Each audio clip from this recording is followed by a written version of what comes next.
একটা সময় ছিল, জানো তো, যখন আমরা কিছু পাওয়ার জন্য মানুষকে ভালোবাসতাম না।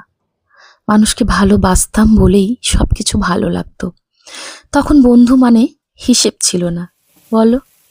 কে কি দেবে, কে কি নেবে, এসব ভাবার কোনো সময়ই ছিল না আমাদের।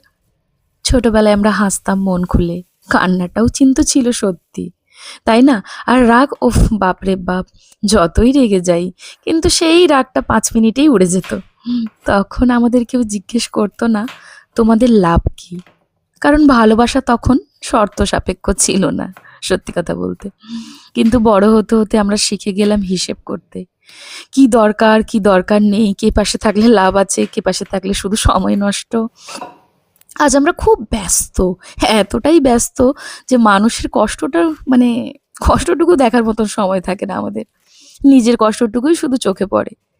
আগে মানুষ কথা বলতো মনের থেকে, এখন প্রয়োজন হলেই শুধু আমরা কথাটুকু বলি, তাই না?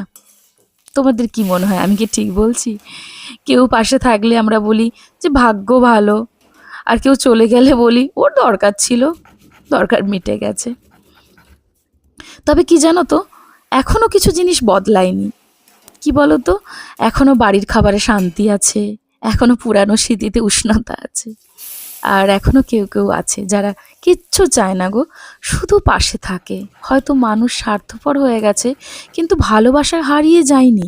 লক্ষ্য করে দেখো, শুধু একটু ধীরে চললে, একটু ফিরে তাকালে আমরা কিন্তু আবার মানুষ হতে পারি। কারণ সত্যি কথা বলতে মানুষ হওয়াটাই তো সব থেকে কঠিন কাজ, আর ওটাই তো আমাদের জীবনের একমাত্র উদ্দেশ্য, বলো?